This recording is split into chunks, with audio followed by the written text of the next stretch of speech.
we're good. Good. Yes. We'll call the meeting to order. Personnel, Health, and Human Services Committee meeting. Roll call vote. Mr. Beggs? Here. Mr. McCormick? Here. Mr. Hardy? Here. Mr. Erickson? Here. Mr. Walker? Here. We need approval of the minutes from February 13th. So moved, Walker. Support? I'll support Hardy. Moved and support. Any changes to the agenda? Joel, comments on the, if anybody has comments, then we have to approve the minutes. We Okay, can do that by a voice vote. okay. Any comments on the minutes? All in favor? All in favor, say aye. Aye.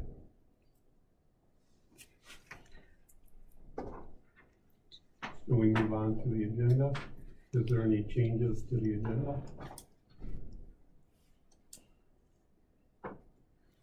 We need approval of the agenda. I'll make a motion to approve. Support. Supported by Paul. All in favor? All in favor? Aye.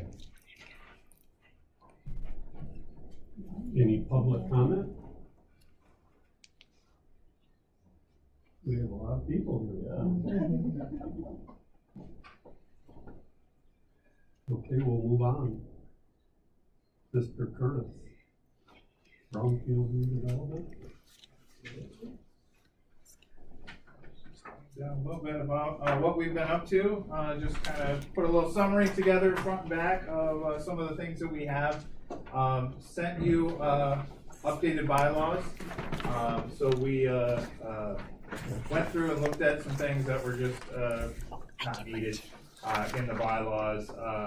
Certain things like term limits on officers, and we'd love to keep Mary Lou as treasurer after the third year, and they didn't want to kick me off as vice chair either after the end of my 3 years. So you've got that, but if there's any questions, I'm certainly happy to answer any on the bylaws. But mainly, we operate under the authority of the commissioners, and so I wanted to just be able to answer any questions and then tell you a little bit about what we've been up to. On the bylaws, Yeah. do I remember correctly that those bylaws, we had bylaws from, was it Manistee County or some, Danny, was it Manistee County? And, you know, and now it's time, there's just a little tweaking that you're doing to, I didn't see a lot of difference between them, but there's just a little tweaking to bring them, you know.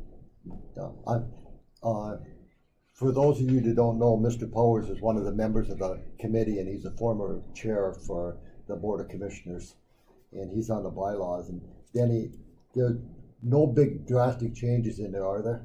No, we just basically adapted them to what our structure was rather than the structure of Manistee. When we first got started, we just adopted those because we wanted a format to start to go for. So now it's just fits more of our needs and what the county needs. Mr. McCormick, I think we can take formal action on that this afternoon, you know, at the regular meeting. Okay. Unless anybody has any, you know, questions about the bylaws themselves. I didn't find anything. No. One down, Curtis. All right, excellent. Thank you.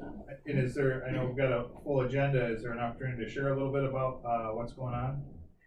Okay, so we have just approved our 14th work order with Fishbeck. So this was a $300,000 EPA community assessment grant designed to help projects move forward in Oceana County. There were specifically some potential brownfield sites, identified brownfield site in EPA standards as anything that might have potential contamination or be adjacent to something with potential contamination. And so, it's been, I think, about 9 months before I gave you the last update. We've had a lot of projects since then. So I wanted to kind of share some of those things that we have. We started with the Valley City Metals project in Rothbury, the old steel facility. There's a lot of work to be done there. They're doing some on their own. And so this supplemented some of that work to look at hazardous material, coordinating with Eagle, some additional investigation and planning.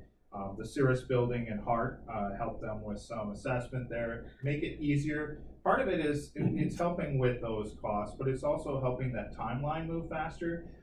If we can use those assessment funds to do that, that saves the developer for having to wait, because some of these things can take 6 months or more to move forward on those projects. So that was one we wanted to see if we could help with that, move that forward. In the village of Walkerville, the old service station auto parts store at 110 West Main, some environmental assessment there, some oil on the property, some things there that they found. A number of things had already been done, but the other thing is that most permitting requires that the inspections have been done within the past 12 months.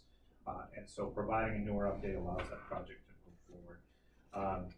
Three of our work orders were for the village of Rothbury. So SPI Rothbury is potential housing development on 17 acres there. So we did some eligibility assessment. There was an old farm dump there.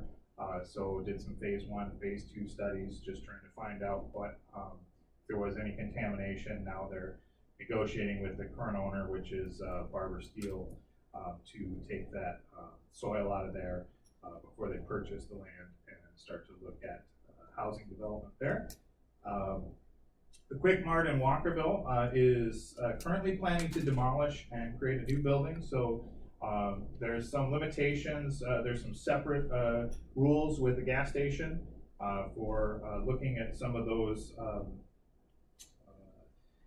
They have to determine who was responsible for potential contamination. So since they've run it for the past 8 years, there was some work there to see if that, what all we could cover in potential brownfield resources.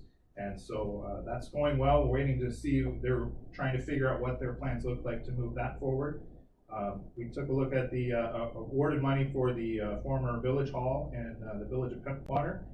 They're looking at doing some redevelopment that's right downtown, looking at demolition. So they'd already done a hazardous material inspection. We did a phase 1 study and helping them with some redevelopment planning. And so with the a couple of things have changed there, so they're still figuring out their plans for what that looks like. Over here, the old Silver Mill building, we funded some work there. That was purchased by Great Lakes Packing, which operates in the facility right next door there. Sorry, I'm drawing a blank. What's that? Room. We used to call it the room. Okay. Yeah. So, anyways, they're mostly up north in Kuwaitan, and they don't have much of a footprint here because of that. So this allows them to have some work there. At this point, it looks like the building is just not anything that they can recover, so they're looking to demolish. And so we've given them some funds to help with hazardous material inspection. They're limited because they work in cherry season. They want the work to happen outside of that, and so this helps with their timeline to be able to move forward and as their owners figure out what they're looking to do. And then we just approved looking at the old Eric Fox's law offices. The Community Foundation is looking to move to Hart, and so approved a phase 1 study for that and hazardous materials, things that would likely be needed before they could get a permit for a major renovation, and they're planning to move walls and things.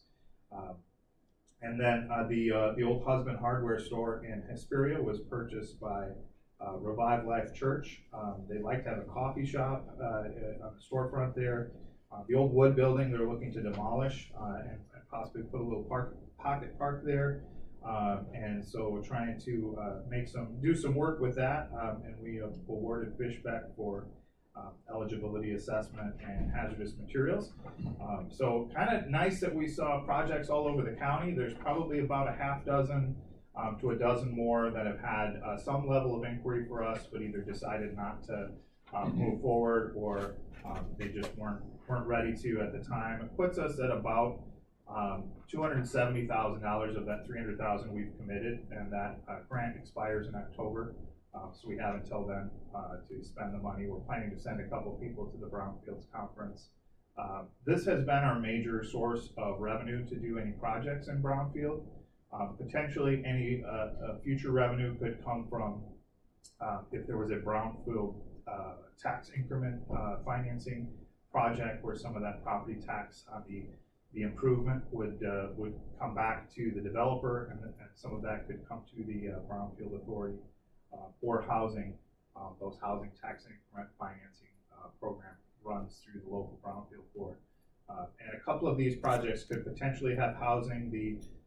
There is an apartment in Walkerville, in the former auto shop there. There is the Cirrus project would likely be mixed use with at least 10 units, or probably far more than that. And then the Rothbury housing project. So there's a couple of things there. We have, things might change for us at the end of this grant in October.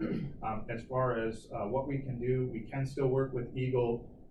It is based on its competitive grants. If we have a project, we can say we approve this. We'd like to ask the state for funding to help with some of these assessments and things, but we wouldn't have that sort of pre-approved EPA funds that we've had from this grant. Our plan was to apply again, and we probably will apply again this fall if that's still an option. But knowing that some things are changing on the federal level, what that looks like, we'll be happy to work with what we have, but there's still a number of state programs. Joel? Go ahead. Just a clarification, because it gets mixed up all the time. The Rothbury project for housing is the wooded area that's back behind the Dollar General store. That's 17 acres. You know, behind the Dollar General and behind the old Shelby State Bank.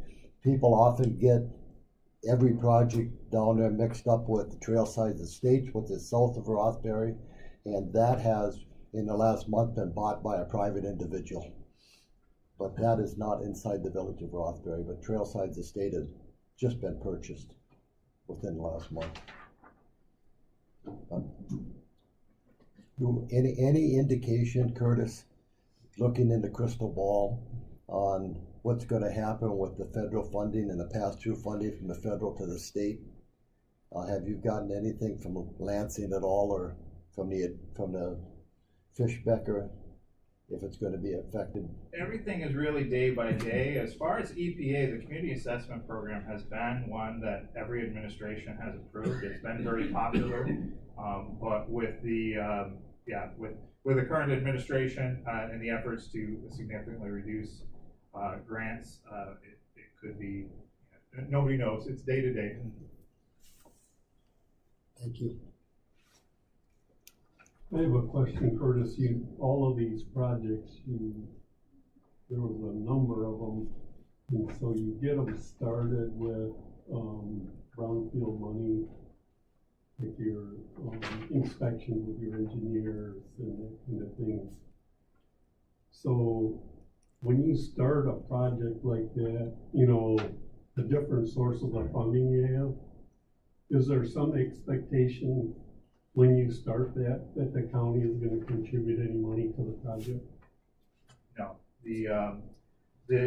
our funding has been entirely from the EPA Community Assessment Grant, so we can offer that to the projects with no match required for them. And in fact, we contract with Fishbeck directly, so there's no requirement for us to reimburse them or anything like that. But there is no expectation of additional county funding for any of those projects. So if there was some kind of expectation from the county, you would present that before anything got started? Correct. Like, you wouldn't get it started and then come to us with the pressure, like, we need your support to keep this thing going. Well, in our role as the Brownfield Authority, we're just here to help these projects with this locally contracted grant. So wearing that hat, there really wouldn't be a role for the authority to ask for anything from the county other than to support a local project or anything. Wearing my other hat at the Oceana County Economic Alliance, certainly would want to have those conversations, as I tell people, as early as possible. If there's anything that you need to be getting ahead of it, because anything you're looking for is never guaranteed. So certainly appreciate support, but yeah, those things would come as early as possible, as soon as it could be asked, or at least introduced even before it's asked. Any other Curtis, questions? if I may, the commitment from the Board of Commissioners was $10,000 to get the brownfield started. we really haven't tapped into that, so we didn't ask for that the last cycle.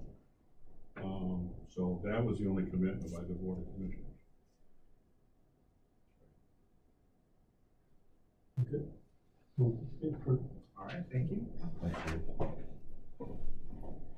Ms. Jessica, you have a report? All I have is that West Michigan Community Health had reached out and requested that Larry Van Sickle and Lucinda Schaefer were reappointed, and they also requested it. Mr. McCormick? Yes, go ahead. Larry Van Sickle has been on the Community Mental Health Board for, I think, 24 years now. No kidding. And Larry actually chairs Community Mental Health. When Jim Prince stepped down a year and a half ago, Larry took over as chair. And Lucinda Schaefer, I believe, has been on it for 10 years now. So, oh, right, And she's known as Lulu, if anyone's wondering, it's Lulu. yeah. But Larry is a very good chair of that board, and I certainly hope that we can reappoint him for the stability on that board. That board is Lake, Mason, and Oceana County.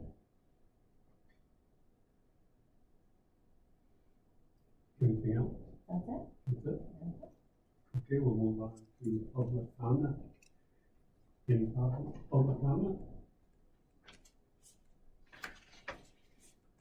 This meeting is adjourned.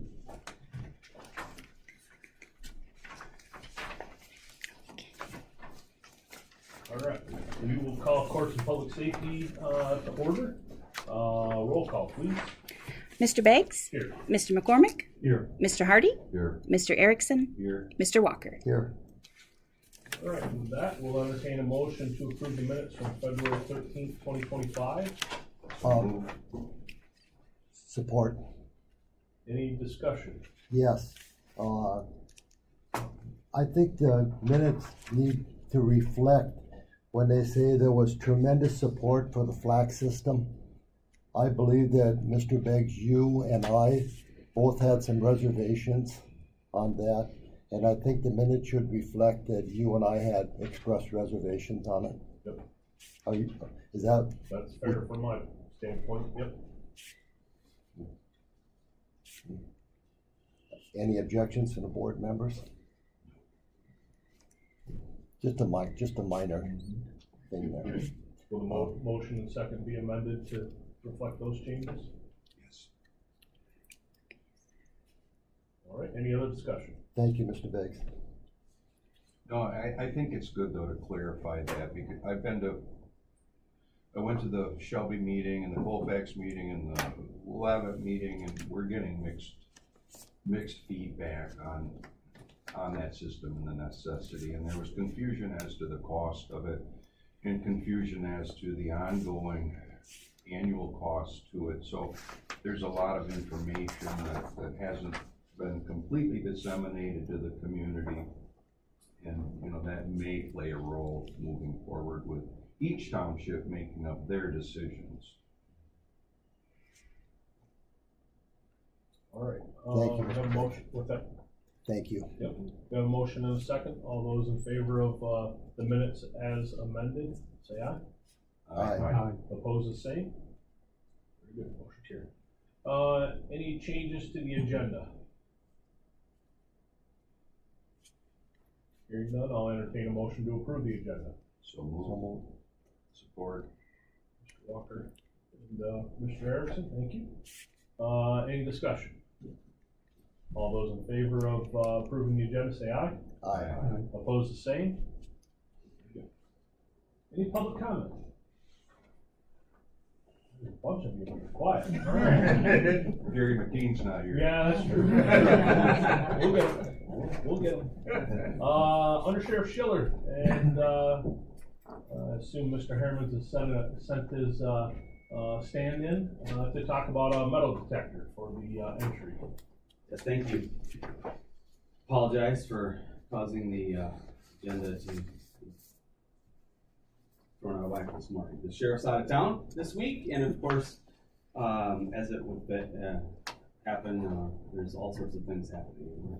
So, nonetheless, Ms. Byard, before before this meeting, she asked if I would speak on this topic. Happy to. Thankful that Dan's here, because this is the guy who's using it every single day.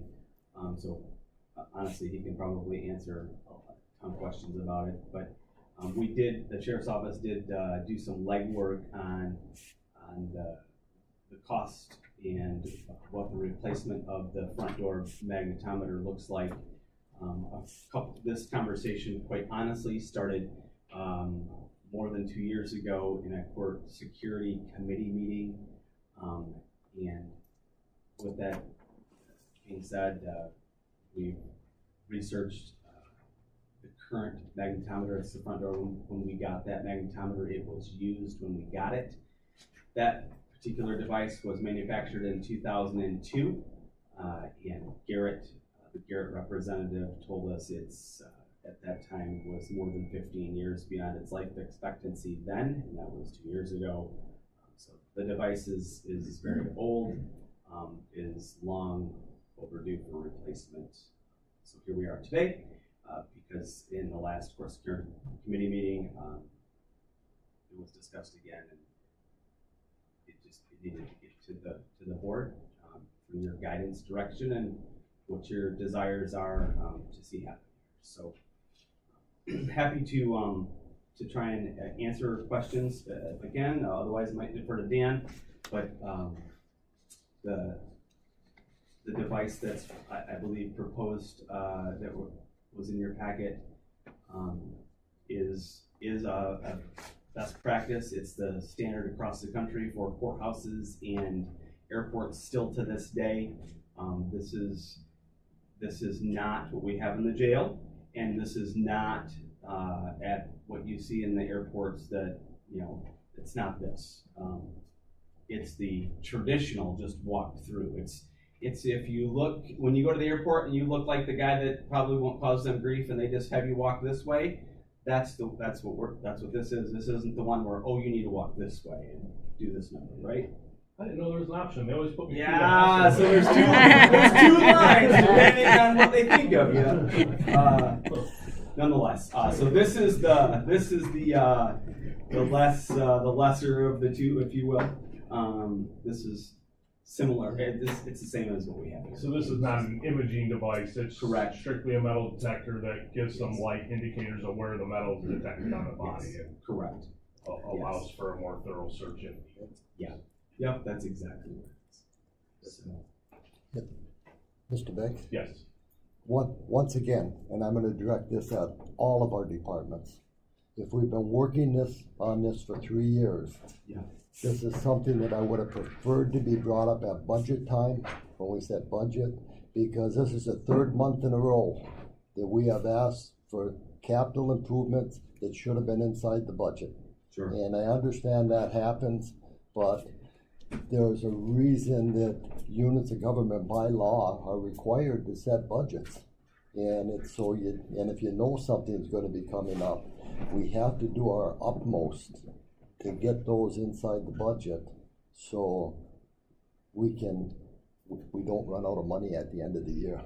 Sure, and I don't know where this falls. I mean, I don't know what department this falls under, quite frankly. Is the present one broken? No. Well, And you and I understand very well duty life when they talk about radios and they talk about everything else. Yeah. You know, the $4,000 portable radios that every one of your deputies are carrying with them. They want a 5-year duty life on them, so you replace them every 5 years. Yeah. And they work just fine. they work just fine, yeah. Yeah, so that there's some things that, you know, Yeah. but That's a yes and no that answer. being said, Right, yes. that being said, I do not want to see that scanner go down and have to hand wand everybody who's walking into the building either. Sure. There is a backup system. No, yeah, But yep. and I'm not being critical of you. No, Ryan. I This is understand. not directed at you, but just directed openly that in order to function properly, some of the stuff should be brought up at budget time. Yep. Well, and while the unit is still functioning, I can remember sometime in the last 6-9 months, we did have some it wasn't a significant threat to the courtroom, but there was some paraphernalia that ended up in the courtroom, that shouldn't have been there, that the metal detector didn't catch. It was found when the person went from court to checking at the jail, I believe. Mr. Beggs, Yes. if I may, you are this board's representative on the courthouse security. Is it your recommendation that we go ahead and replace that scanner? Yeah, I think so. Like the sheriff said, it's been an ongoing discussion, and it's hit a few ebbs and flows in interest, but it is something that I missed the last committee meeting, but it is the recommendation of the court security committee to get it replaced. I still have my thoughts about budgeting, but I don't want to second guess you on that board, and I don't want to second guess the group either. Well, that board is, it's tricky. It meets once a quarter, so timing is often not, it's not a fast moving, entity. Which one, Tim? What's that? Which one of the two? Well, Yeah. that's what if I may. We have two different units here. Yeah, I noticed that the 66 pinpoint zone and the second one is the 33 pinpoint zone. Oh, you're asking which one's being recommended? Which one is the recommendation? Yeah, because the one is, One is $4,300 and the other one is $7,100. I don't know which one we, Made by the Currently, same company. Correct. I think the Paragon ADA compliant GSA. Is Or the $4,300 one. the quote that I have in my hand is the one that you said, 711332. Somebody said it. Yeah, the right, 66 and that's what points. that's what it states on there as far as the pinpoint zones, is that it's Yep. double the amount of pinpoint zones. I don't know what our current one even. I don't think we want. Is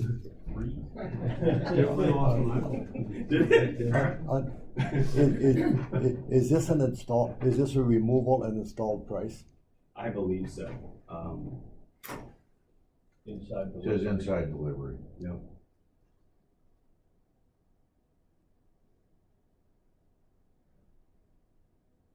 And I'll ask one more question on this, if you don't mind. Fire away. We are in the process of doing a very, very expensive upgrade to our electrical system with the 3-phase to handle the chiller, the new air conditioning units we're putting in. Yeah. Is the power that we have at that terminal, can it handle the new one? Yes, I think we asked that. It's not in this email thread, but I believe it's just a standard 120 hour. Yeah, I would suspect this is very low load. But Very small load. given what you're describing, it would be good to confirm that. I'm almost certain that it is though. I would prefer that we, and I don't have a problem approving this. Sure. But, going with, we have a representative who goes to those meetings, and I'm not gonna, like I said, I'm not gonna second it. But, as long as that is, it is an installed price, and we have all of the amenities in order to do it right there. But if we find out it's gonna be another couple $1,000s to have it installed or something, then I think we need to come back and discuss it. Is that fair with you, Mr. Yeah, Bates? no, that makes sense. Yep, and I believe it is an installed price, but it's good to verify. What's your current one? That's just 120 volt plug in? It's just a wall outlet, because I see this says it has a 5-foot cord with it, so. I can't see it need more than 20 amps, and we're not No. cooking anything where we're gonna need more than that. That's what we talked about the chiller too, but you see the new box sitting out in front of the building. But that's different than we're not cooking anything. It is my opinion that we do need something. More than 120 amp. No, than the machine we're using. Oh, Yeah, 20 years is obsolete. Ryan, is this a machine that we are going to hang on to? Is there any repurposing of that machine for any other facilities that we have that does not have the traffic of the courthouse? Just consider it and think about it and see if there's anything, probably Haven't got not, but controlled entrances, so. You'd have to have an officer. probably not, but to consider Probably. it. Consider it.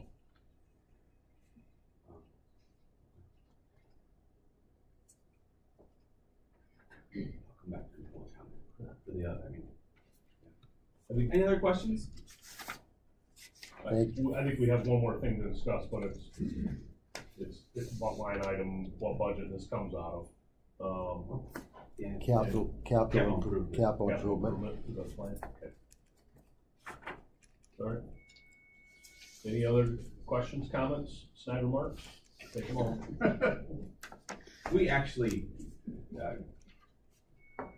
back to Mr. Walker's point, and duly noted, we actually thought that this was, or we believe that this may have been in the capital improvement for this year. In talking to Ms. Byard, we learned that it wasn't, which obviously is what took us here. So we actually thought that this may have already been included in the capital improvement for 25, but that wasn't the case. It wasn't on the list. It is now. Well, It will be at 11:30. yes, sir. Ryan, do you want to stay here, department head report? Sure. Had something else? Well, thanks for having me this morning. I wanted to bring you up to speed. The new body image scanner in the jail has been installed. It's online. They had training last week, and we've already had 2 hits of controlled substances coming into the facility in its first week, with a third person that we still, we're still learning, but we believe that we may have had a third instance as well, and that we're still learning. But two attempts to bringing in controlled substance into our facility, so that's huge. It's a very big deal. There's just a lot going on out in the world that winds up in our jail, and having those substances come inside our facility, just our liability is insane. So this is a really great thing, and I'd encourage you, if you guys want to see it in action, you're welcome to come over, give us a shout. Happy to show it to you. It's quite amazing, and I apologize. I really had intended to actually bring some imaging over to show you what it did to disclose to us. So very interesting. It's quite amazing. So Hopefully the word gets out that Oceana County Jail is not where you want to go. not for that. Yeah. Yep. So that's a great thing. We're in in both buildings, we're in the midst of some really, really big projects that are just taking a ton of time and resources, and our maintenance and our IT departments have been absolutely fantastic, over the top in terms of help on both sides. We're right in the middle of the camera access control upgrade. And so we're replacing cameras that are 20, 30 years old, and with new ones. It's been a great transition. We're almost there. At the end of this project, there actually may be some extra cameras that we can bring over to the courthouse side, because it's really underserved over here. So we're kind of waiting to see where everything falls at the end of this. So kind of just, I'll keep you posted. But so that's a huge project. Trying to move wire through a concrete building is a challenge. But Dave and Trent have been super helpful, and So. What else? Anyways, we've been really, really busy, at the sheriff's office, both in the jail and on the road. There were 2 car pursuits yesterday. And yeah, it's been busy. Any questions? Thank you. Thank you. Come back up. Any other department heads? Mr. Maloney?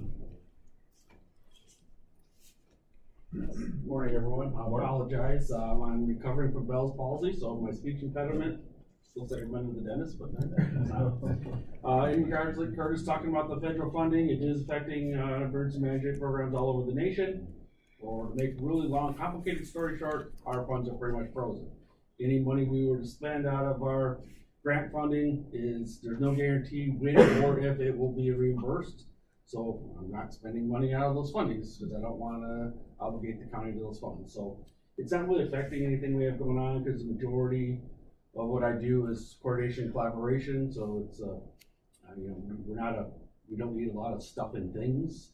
So it's not affecting that too much. The one effect it does have is our Code Red Mass public alerting system. That will not be affected according to the vendor because every one of their customers is dependent on this grant program across the nation. And so they're going to continue things going until further notice. And meanwhile, we do have a backup because the state did pay their Code Red part, so we can use the state for backup if there is an issue with that. So we're sitting good.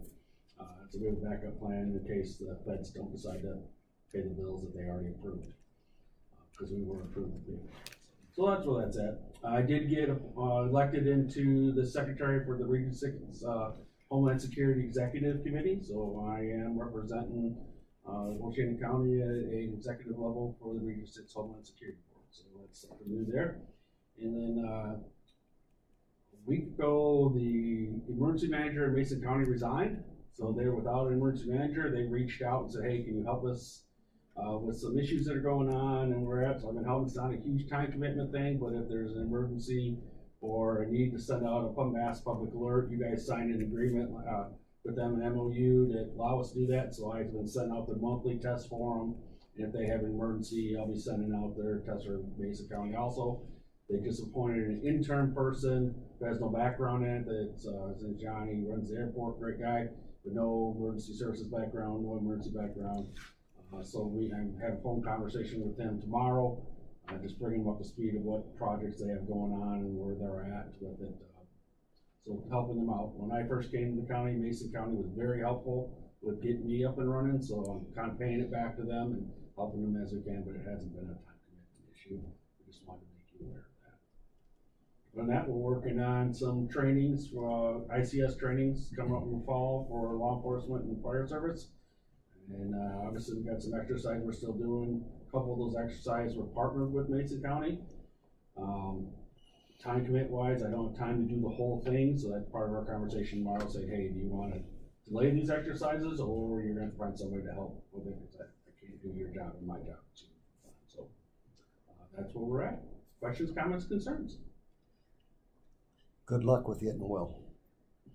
It's getting better. She saw me last week. Last week was bad. So everybody was convinced I was having a stroke. Oh, yeah. Not fun. Yeah. All right.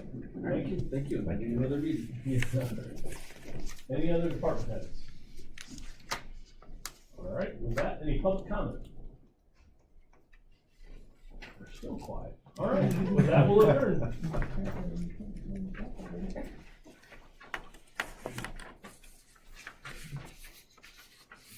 Maybe you can drum something up more controversial. I'm probably going to, yeah. I'll say, okay. I'd like to call to order the Finance and Administration Committee. May we have a roll call, please? Mr. Beggs? Here. Mr. McCormick? Here. Mr. Hardy? Here. Mr. Erickson? Here. Mr. Walker? Here, thank you. I'd ask for approval of the meeting minutes from February 27th, 2025. Motion to approve. Moved by McCormick, seconded by Walker? Walker. All in favor, say aye. Aye. Opposed, same. Motion carried. Is there any changes to the current agenda?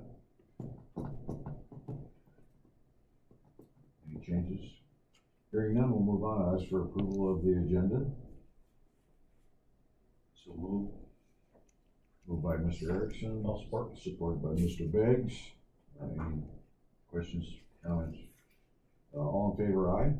Aye. Opposed, same. Motion carried. Is there any public comment at this time for Finance and Administration Committee?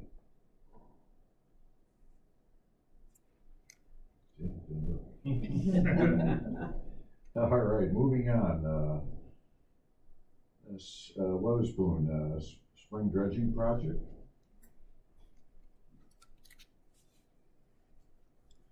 Thank you guys for having us here today. Good morning. Good morning. This is Dave Bloom. He's actually going to be doing most of the talking, if you guys don't mind. He put together a slideshow for you guys, so I'm going to pass this out.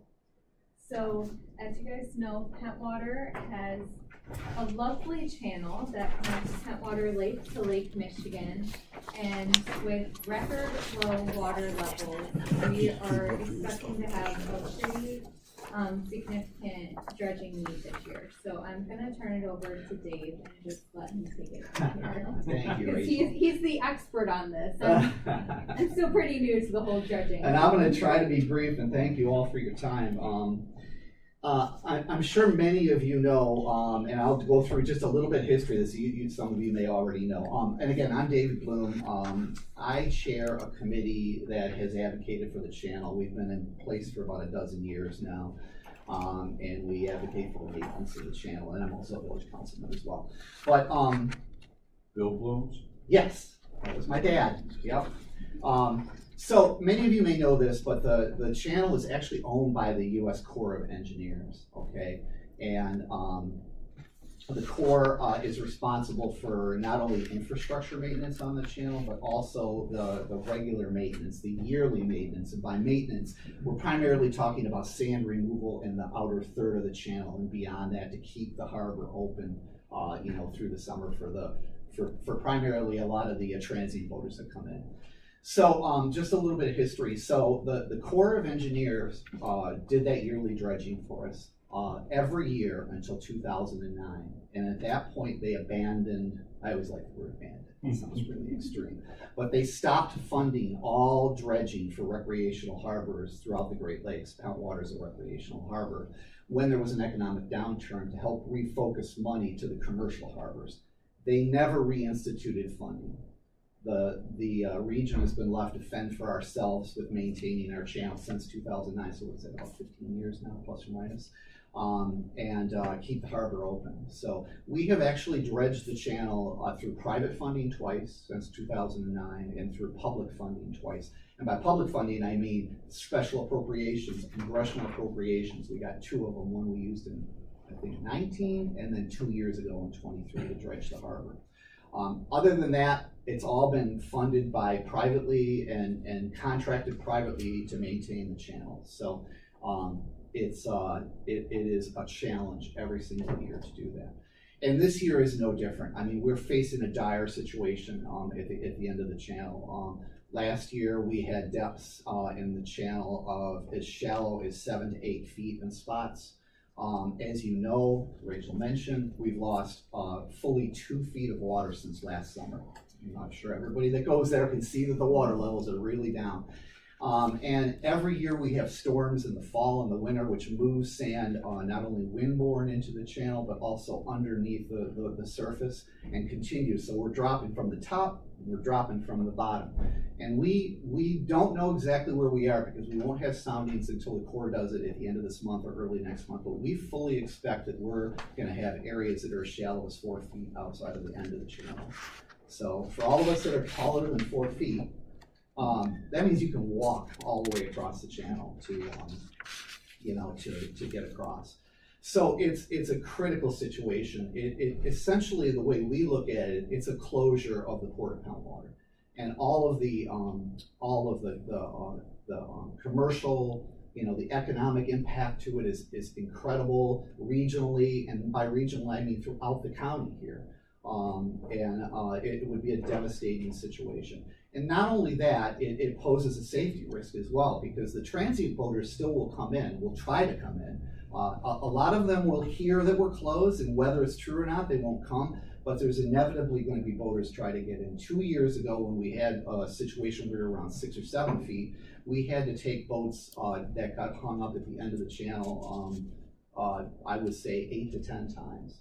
And with 4 feet, it would be even worse. And it puts a huge burden on the Coast Guard, but maybe even more importantly, on the Sheriff's Office, who not maintains, but what's the word I'm looking for? Patrols that area, and would be to some degree responsible for trying to maintain that. So it's a bad situation out there.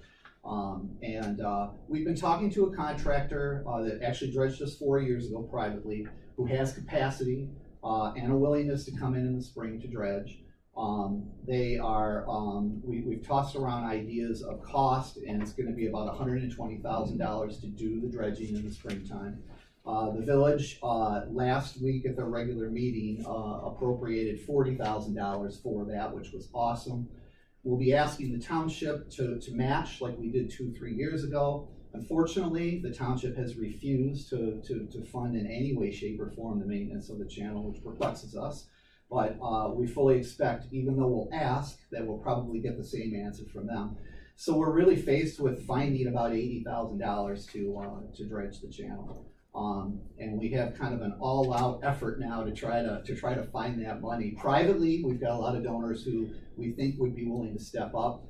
Businesses, organizations throughout the county, or throughout Pentwater and the county, that we think have a vested interest in keeping the port open, and the county as well. I know you guys are into your next year's budget already, but I did see that, coming up right after this, the Hart Montague Trail, I think it's Shelby that's looking for about $40,000 for that. We don't see the Pentwater Channel as any different than that. It's a recreational asset for the county, an economic asset for the county, and a match of that by the county, if there's some way we can do that, would be awesome, and would get us a lot closer to realizing dredging this spring and keeping the harbor open. So I know I've talked too long here, but I'm going to stop right there and entertain any questions for me or Rachel.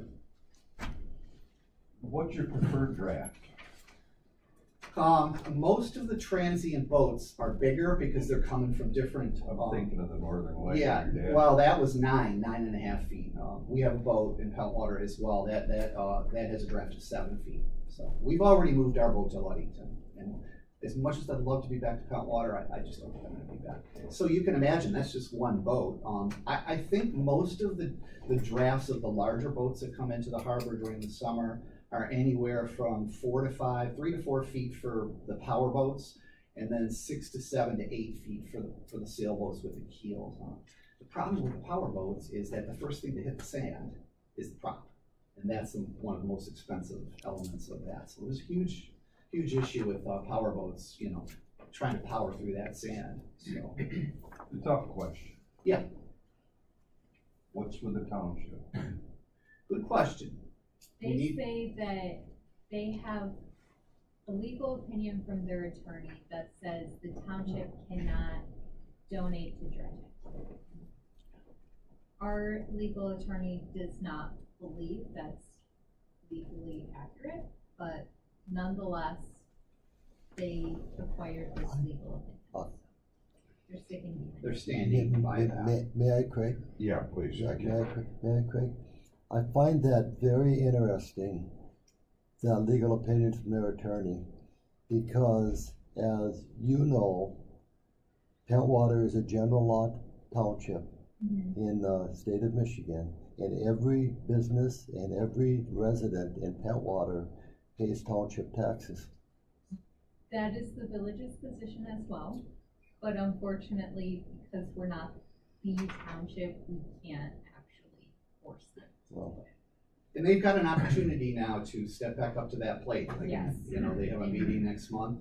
I think, I haven't talked to you about this yet, but I do think that we should ask them if in fact they feel like they want to, but can't because they have a legal opinion, we'll get a second legal opinion. Go back and ask give us an opinion that helps us find ways to dredge the channel. We suspect, and this is me, and I try to keep my head in one place and not be too anti, but I think that they actually asked for an opinion on how we don't have to contribute, and they got what they asked for, you know? I mean, there's lots of ways to do that. So get a second opinion and ask your attorney to find a way to release funds. The wording of the request Right. makes all the Exactly difference. right. in the David, if world. I may, and I noticed on one of your charts for the federal harbors here, White Lake is in the same position, Shallow, Portage is in the same position, Arcadia, there's several of them there. I think the Grand River is also on there, New Buffalo. Yeah, there's 8 along the west side of Michigan. What are they doing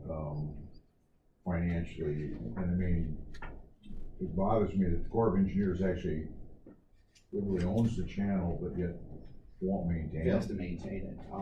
You know, they are all active like us in one way, shape, or form. I would say we're probably the most active. One thing, we didn't know how much time we had here, but there's actually a coalition of these 8 communities up and down the lake shore that are in Bergman's district, in Heiseget's district, and in Molenheim's district. Poundwater is trying to take the lead on this coalition because we all share the same sand, shoal issues up in the harbor. And really, it's unique to all the rest of the Great Lakes that are in the U.S. at least.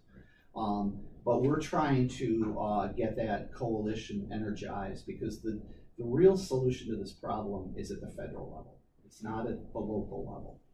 It's getting the harbor, it's getting a disproportionate amount of money that now goes to the west coast of California redistributed to the Great Lakes to deal with things like this. It's out of balance right now. But a little town like us, we can't do this. A coalition is going to be is much better positioned to be able to make a change, especially with our 3 legislators, as well.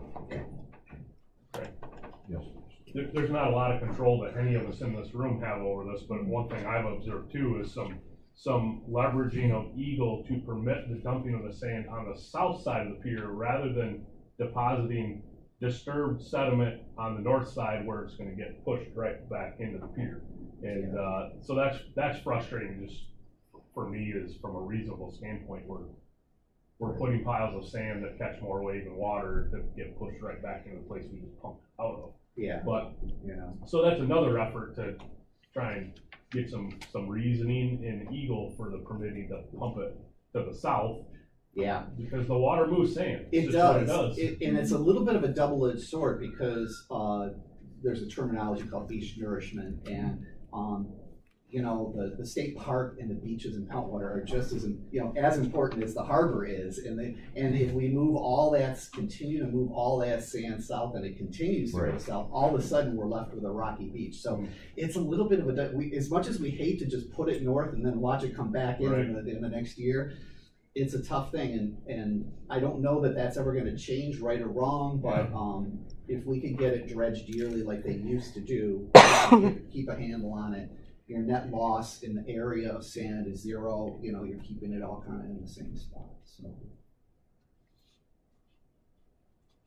okay, any other questions? Yeah, questions. Yeah, and I might add, I've been a witness to Pier Marquette all these years and the pumping of the harbor in Ludington, and everything's going to the south. It's been going to the south of the channel for years, and they even pump rocks and bricks and all kinds of rubble that have been put in there. I would like to see it pumped to the south if necessary, and when you got a beach nourishment issue, then we deal with that when it comes. I mean, we got too many people thinking.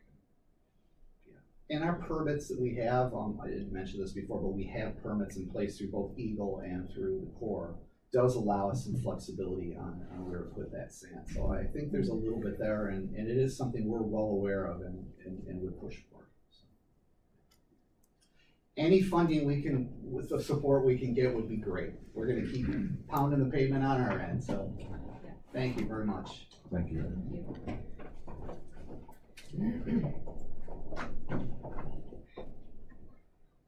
All right, moving on. Room here? Yes. Oh, there he is. Mr. Talmadge, Rockberry Village, Park Montague Bike Trail appropriation request. Yes, good morning. I don't know if you all received the letter that was sent in. Yeah, we got it. Would you like me to read that, or just? I did take some photos that wasn't sent along. But yes, the villages like to request some money to replace a portion of the path between the village parking lot all the way up to the bike path. I'm not sure how old that is. You might have an idea. If you don't mind, Mr. Hardy, Yes, maybe I can explain this a little bit better, because I actually administered the grant to do the Hart Montague Bicycle Trail. And what the village of Rothbury is looking at, and correct me if I'm wrong, Mr. Talmadge, what the village of Rothbury is looking at is to redo the path, the linking path from the bicycle trail by Kyrgyl Iron or Valley City and to the restrooms that are next to the village hall. And I understand the village is gonna redo those restrooms this year. They're gonna be all redone. That path was put in 1991 when we did the second half of it, the bicycle trail, and it's been overlaid that one time. But the village park to go through there, there's a lot of oak trees and everything in there. So the life expectancy on that is not very great. And if memory serves me right, there's about 1,400 feet of path. And when that was originally put in, because the Hart Montague Bicycle Trail deviated where Kyrgyl Iron had expanded their parking lot, and it goes around that parking lot area, Kyrgyl Iron paid to have that linking path to the restrooms. They felt as though there was a big enough community need to have that path going down to the restrooms, because it's the first restrooms north of Montague. So that's the portion of that we're looking for, not the actual bicycle trail, but thank you, Mr. Talmadge. There's some photos there if you want.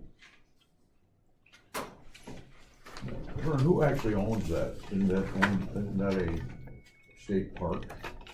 It's owned by the village of Rothbury. It's the That village, section it's the village park that was given to the village of Rothbury by the Squires family.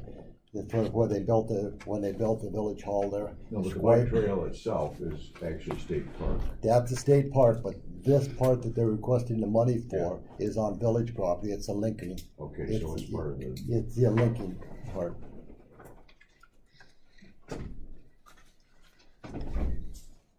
As the photos will show, that the roots from the trees are breaking up the asphalt.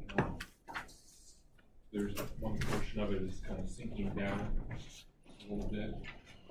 This makes it a very hazardous for people on rollerblades, even little bikes. Mr. Hardy? Yes. Go ahead, Joe. I'm just wondering, the music festival generates a lot of funding for Rothbury. Why wouldn't he use that money to do that? We're currently earmarked a good portion of that money for the next few years towards the Passport grant that we're applied for to rebuild Zarman Park, the softball field. So you don't have the funding available for that paving? No, not at this time. Not this year. You know, the counter that I'm hearing from people who live in Rothbury with that is the music festival has given tens of thousands of dollars to Shelby School District, to Montague School District. The music festival has given money to the city of Hart for their Main Street development, including the Tin Man that they purchased for them. The food pantries, the music festival gives a lot of money every year. And even the music festival we accepted $9,700 from the music festival for one of our departments this year too. See, it's not only Rossberry that gets money from the music festival. They're pretty generous to everybody.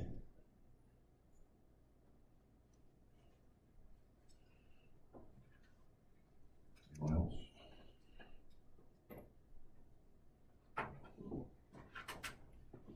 Thank you, sir. Thank you.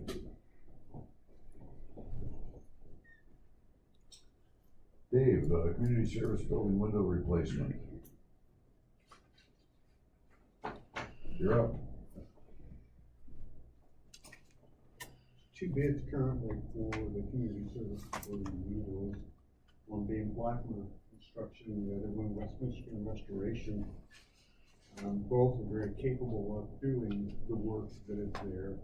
The bid currently right now is showing West Michigan Restoration coming in a little bit under Blackmer Construction. And tell you, I've worked with both of them personally, and as far as a contractual agreement, both are very capable of doing the work. I've actually went through a process in my own home where West Michigan Restoration helped me do the roof and put a window in my place, so I've firsthand seen that. I have nothing to say bad about either one of them. I do know that I have seen their work along the coastline there on the river. They've done a lot of work, West Michigan Restoration, to all of those cabins and homes along the waterfront there. So both are very capable of doing the work. All I can tell you is that both of them are a little bit concerned, and I have worked on the windows there at CSB this last summer with the rottage going on inside the windows, and there's going to be some. I've seen that. I've had to seal some of those windows up, so I'm expecting that we're going to see a little bit of that. Both of the parties that are presenting a bid are a little bit nervous about that as well, given the age of the building. So I expect that there's probably going to be some of that somewhere in some of those windows. Mr. Hardy, may I? Yes. I looked at these windows in that building before we bought it. Those windows were put in new. They're Norco windows that were made in Hawkins, Wisconsin, and they're an aluminum clad over wood windows with the wood interior. And when those windows were manufactured, they did not have the peg at that time. That was a product they could treat them with where the wood would not rot away. So the sashes, some of those sashes are going to fall apart when you try to take them out. They're in horrible shape. The problem that goes along with that is often after the demise of the sash and the weather strips and everything on them, that it gets down into the sills.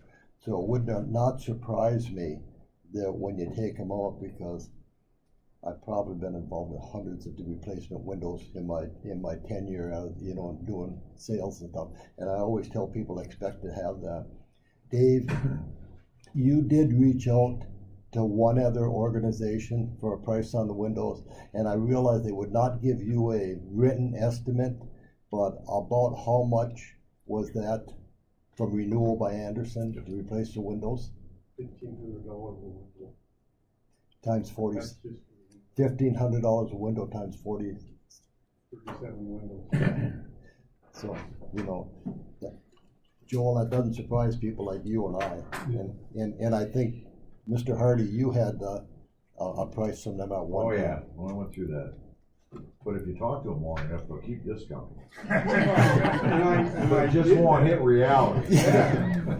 But the reason I bring that up is because Dave did reach out and get 3 different prices on the windows. And the windows, the 100 series windows by Anderson are made out of FiberX product. Yeah. FiberX is the shavings from in their plant, the sawdust that they immerse in resins, and they're totally immersed, and then they extrude them, and they're pretty much impervious product. And the glass for the windows are all Anderson's glass are made by Cardinal Insulated Glass in Wisconsin. And that factory, probably the most amazing factory I've ever been in, that factory, when I was through there, had run for 15 years steady without shutting it down. They poured a glass on molten zinc, and if they shut it down, it takes about 30 days to get that zinc up to the right temperatures and get it going again so they can melt it and roll it. So it's all the same glass, you know, so there's nothing, it's in the same UV value and everything as any of the other. Yeah, you probably read through these too, but I noticed that Blackmer's one said basically caulk and foam accordingly. The other one doesn't say that. And then this one, obviously, the first bit is, you know, window jams, but this says jam out windows with pine boards and install new oak casing, and that was under the Blackmer one. I don't know if that's the same. You probably had discussions with them. If it's the same. I was impressed with again, working with both of the entities, I was impressed with the meticulous portion of things the Westminster put on their work ethic. I'm very comfortable with that. I'm very comfortable with Blackmer too, but I think with the detail, when it comes right down to a lot of little detail work, you'll find Westminster Restoration will do a wonderful job on that portion of it. Is that your recommendation? Yes. Mr. Hurd? Yes, Mr. West Michigan Restoration. They've got a Montague address, a Shelby phone number, they also have a Shelby address. Give us a little background, is it a county business, or is it now Montague? But is it in Montague? Yes, it is now. No. They just changed. No. It is on Oceana Drive, the third house north of the overpass on 31 on the east side of the road. It's a Montague mailing address, but it is a Grant Township address where he lives in Oceana County. And it's not Shelby Road anymore? Correct. Was it Tri-Cities at one time? At one time, the original owners was from Tri-Cities, yes, that is correct. Right. There were 3 partners that were involved in that, and they formed West Michigan Restoration, and about 5 years ago, they sold it to a family, and that family has purchased that and has paid that business off, and are now owners of West Michigan Restoration. Paul, do you remember Briggs Electric? It is the daughter and son-in-law of Briggs Electric who own this now. Mr. Hardy. Yes, Mr. McCormick. They have their quote, if there's water damage, rotted outside the window, the subframing, that's not included. It seems to me, well, they put it on their quote, so they're expecting to see it, and it's kind of a blank check if we don't have any number on that. I'm wondering if you could just ask them for one unit, okay, if we need to replace the framework around that window, what's that gonna cost? Sure, we can do that. So that we have an idea, okay, so maybe we're gonna think, and you can evaluate it, maybe we're gonna consider half of them are gonna have to be done, or maybe 10 of them, I don't know, but some kind of a ballpark, so that we're not just opening, because that could get to be a lot of money. It could, and that's a really good question.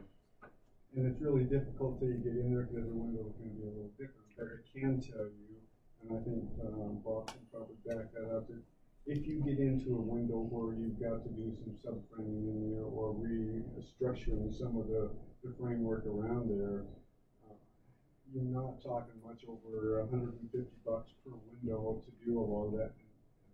And in my experience, that when they're doing that, there's a lot of material that they're using that they use, that they can do that without causing any extra cost involved in that. So depending on how extensive, I don't know what your wall systems are, but if you have drywall repair and paint and.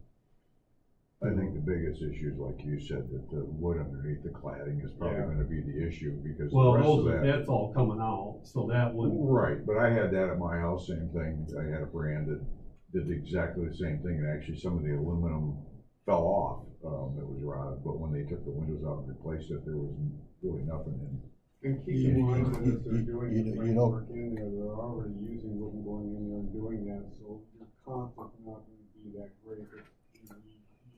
They need you to be aware of the fact that It could get expensive, Craig, because at the time that building was built, we didn't mast off all of those sills and up the sides of the windows. You know, when that building was in the early '80s, late '70s that it was built there, I think, and they didn't put the butylene on the sills, so it could be that they're going to have to replace the sills. Well, but even so, I was going to say even so, the windows need to be replaced, and if they have to replace the sills, that's. But I agree with you. It's probably going to be less than a couple $100. Well, you think we should ask for a not to exceed price on each window if they have to reframe it? I think it's kind of grabbing the bag and guess, because I don't know how you. Until you pull one apart, you don't know what's in there. Exactly. And you might go through 10 of them and they're absolutely fine, and then you might hit the last 10 that aren't. So I don't know how you would even bid that. Other than what they well, said. you would just look at it and say, okay, I'm gonna replace all of that framing around that window, it's gonna cost $200. Right. Or whatever the number is. Right, but I mean, with the number of windows there, again. Yep. Is that for all 37 windows? 37? Or is Right. that for 5? But look at what happens to our price if we do 37 windows, all of the framing on 37 windows. That's all I'm saying is, you know, we're gonna approve this price and then it ends up being. Well, that'd be $7,400 $7,400 at $200 a window, but, their bid is actually $5,565 lower than Blackmer's. Well, Blackmer wouldn't do it for free either. No. No, I'm just saying that, you know, that we have something, an allocation for the cost. Understand, but I don't know how they, I guess I don't know how they do that. Yeah, it's really difficult to go into a window and start tearing it apart, and I agree with the fact that there are going to be some. I won't disillusion you with that, because I've already seen that there's gonna be some that are not. And they're already in there doing the framework, so the wood is already there. A lot of expense and cost, you're not gonna absorb a lot of it, because it's already there. Or are you gonna have some? Yeah, I don't hesitate to say that you're gonna have some. It's just the nature of the beast, and I'm with you. It's gonna be real difficult to find out, but I do think that you can do that within a certain time or a certain budget type thing. I don't think you're gonna be spending over. I would be surprised if you had some of those windows that you'd have to put an extra $200 in. The other thing I was wondering about, and maybe it was in there, and I don't know if it's in the location, if it's important, is it low E glass?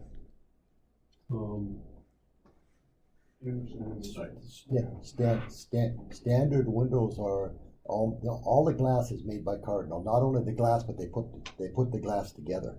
And the only glass that you cannot get without special order, low E glass, in where we are, is glass that's made in California or glass that's shipped to California. They cannot take low E glass across the Rocky Mountains because the elevation of the glass collapses without having air inside. They collapse, and once glass touches you, they fog up. So I don't. The last couple of years that I was in the business, we couldn't buy regular insulated glass anymore. Yes, Paul. Just curious, what brought us here? You know, we got 4 windows that are unsightly, and do we have a bunch fogged up? No. Do we have to replace all 40, or do we just address the ones that are of issue? If you grab, they're double hung windows. If you grab the bottom sash and won't push up on them, the top of them is going to come off from the glass. Every one of them. Just about all of them. Yeah. It's an aluminum. It's a problem that there is with that Extreme generation aluminum. of glass with the aluminum put over wood. That wasn't. Wood-clad. Yeah, that was not. You know, the other way that they do windows, that they do it on wood, is they do vinyl over them, but it's a hot vinyl that they put around and it seals down tight, and it adheres right to the wood, so you generally don't have a problem with those. So in a building that's heated and air conditioned, we're still opening the windows. Well, when they get that bad, you don't have to because the wind's gonna blow through them. Yeah, I can The say. locks, If we the were to- the locks don't so- hold any more on So them. if we were to replace them, what would be wrong with a fixed panel? Egress. We're not allowed to by code, they have to be able to open for an emergency exit, egress from the At least buildings. one in each room, only one. I'm just wondering how we got here to have 40 windows that we haven't talked about ever. Well, we talked about it When you bought the building. when we bought the building. Well, and I think it came up when, Honeywell, thank you, Honeywell did our facility audit as well. There's a I've big, seen big red that flag before. there. The heat loss in that building at this point in time was, Well, it was scary. You put those windows in, you're gonna see your heat constant. from my standpoint, Mr. Hardy, it needs to be done. Right. And I believe they all need to be done. But I understand also, because I've been an advocate of that, let's get a budget price, you know. What's the maximum it's gonna cost to frame it? If you've gotta pull out all of the wood and reframe them, what's the maximum it's going to be? Have something, you know, that they will give us in writing, you know, not to, you know, the budget price to reframe would be X number of dollars. You know, they base that on all windows or Yeah, well, per window, it'd be X per number. window, I guess. You base it on a per Good idea. window. Yeah, Paul, I can attest to that. Almost every window in my house was exactly in the same condition. They were put in the same time, brand new. And same thing, they didn't treat the wood underneath it. Water collected behind the cladding and away it went. I've shot Pella windows, Norco windows, Anderson windows, I've shot every window out there.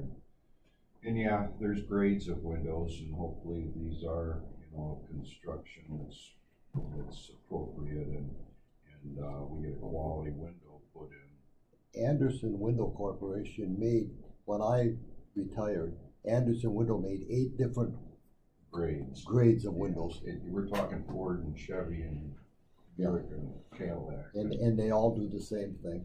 Yeah, and you can't write what you can't see. So I understand what we're doing here in the car trade. You can't write what you can't see. And you don't know what you got until you get there, and then it's cost plus. Yep.